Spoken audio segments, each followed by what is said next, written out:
été particulièrement forte.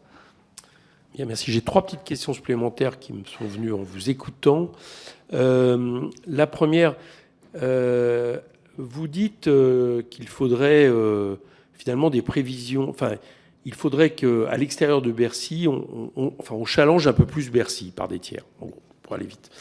Bon, donc, avec des moyens pour cela, vous avez redit un peu ce que disait hier Pierre Moscovici, c'est-à-dire sur le fait que le HCFP devait être plus aidé, pouvoir s'auto-saisir, etc.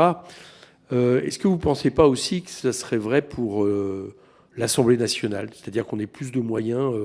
Moi, vous utilisez le terme challenger. Moi, je préfère utiliser le terme contrôler parce que c'est notre prérogative. Est-ce que vous ne croyez pas aussi que ça serait une solution? Alors, je n'ose pas me permettre de faire des recommandations concernant l'Assemblée nationale. Mais oui, sur le HCFP, oui. Oh, le HFC, c'est un organisme différent. Oui, bien sûr. Oui, je pense qu'il faudrait aussi que l'Assemblée nationale soit mieux armée. Alors, elle n'est pas totalement désarmée. Donc, elle a quand même quelques moyens. Mais oui, bien sûr. D'accord. J'ai une autre question un peu iconoclaste là, sur le HCFP et un peu provocateur. Enfin, pas provocateur, mais enfin. Vous avez dit, finalement, on a utilisé plein de termes parce que l'insincérité et ce que ça pouvait provoquer constitutionnellement était trop fort. Mais du coup, vu ce qui s'est passé, est-ce que vous ne pensez pas que du coup le HCFP a peut-être été aussi trop prudent et finalement a pris finalement sa part dans ce qui s'est passé ensuite? Autrement dit, à vouloir éviter la bombe atomique ou la dissuasion en utilisant des termes un peu autour, finalement, est-ce qu'il a accompli son rôle? Il a continué à suivre, je dirais, la doctrine qu'on avait établie en 2013. Et en effet, ça conduit, mais Pierre Moscovici l'a reconnu lui-même, avec tous ces adjectifs sur une gamme sur laquelle il n'y a aucun ordre, en réalité. Enfin, on ne peut pas savoir si passablement optimiste est plus négatif que modérément optimiste. Voilà. Donc, oui, c'est sûr que ce n'est pas clair. Donc, si j'ai bien compris les propositions du président du HCFP, pour résoudre ce problème, en fait, il faut revenir sur ce que dit la loi organique, toujours. C'est-à-dire que pas se contenter de demander au Conseil de donner un avis. En fait, il faut revenir au texte initial du règlement européen. Le règlement européen dit le Haut Conseil doit produire ou approuver. Je pense que produire, c'est ce que font certains pays. L'exemple qui est donné, c'est toujours celui du Royaume-Uni, de l'OBR. Pas sûr que ce soit si évident. L'OBR, quand même, travaille beaucoup avec le ministère. C'est plus compliqué qu'on ne le dit parfois, et les résultats ne sont pas forcément toujours meilleurs. Donc moi, je n'y crois pas. Je crois qu'il y a il y a un écosystème des prévisionnistes au ministère des Finances entre la direction du Trésor, le budget, la DSS, la DGFiP, etc. Éclater tout ça, je pense que ça sera une mauvaise idée. Bon, donc j'écarte la solution produire, que le HCFP produise lui-même les prévisions. Après, faut-il qu'il approuve ou pas? Et là, Pierre Moscovici donne 2 scénarios. Scénario 1, en effet, on lui demande d'approuver ou ne pas approuver. Je pense que ça pose les mêmes questions qu'en 2013, c'est-à-dire, notamment la question, c'est qu'est-ce qui se passe s'il n'approuve pas? Il ne dira pas que c'est insincère, en fait, parce que l'insincérité, pour moi, c'est autre chose au sens du Conseil constitutionnel. C'est une volonté de tromperie. Le Haut Conseil ne pourra jamais démontrer qu'il y a volonté de tromperie. Donc, il dira que les prévisions il n'approuve pas ces prévisions.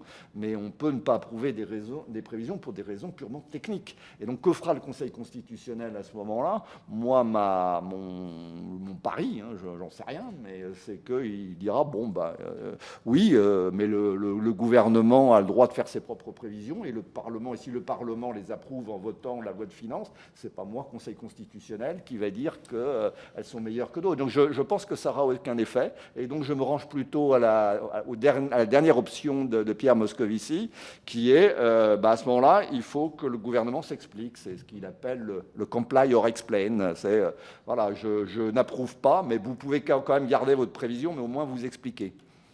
D'accord. Dernière question. Est-ce que vous pensez qu'on est immunisé des problèmes, de l'ampleur des problèmes rencontrés en termes de prévision pour le budget 2025 ? Je n'assurerai pas qu'on est immunisé, non. Parce que je pense que notamment je pense quand même une grosse partie des erreurs qui ont été faites ces 3 dernières années, elles venaient quand même d'une conjoncture exceptionnelle. On a quand même une série de chocs exceptionnels, un rebond de l'activité exceptionnel. Bon, ça n'est pas parti comme ça en 2025, mais quand même, il y a quand même de gros risques.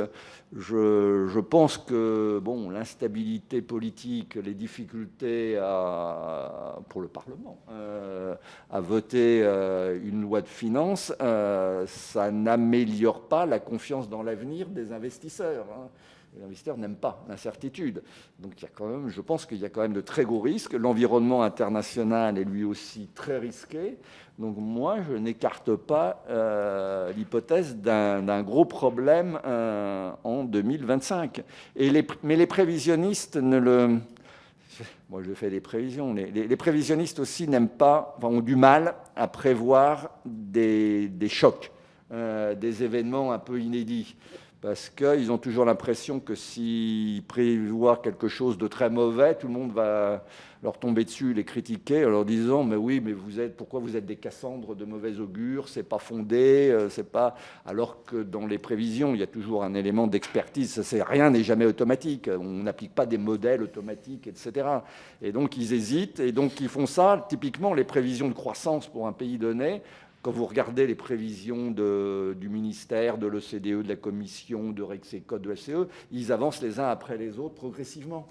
Donc pour l'année 2025, là ils sont à 0,8, 0,9, etc. On peut très bien imaginer que les uns après les autres, ils descendent chacun d'un cran tout au cours de l'année. Je n'exclus pas ce genre de scénario. Merci. Mathieu Lefebvre.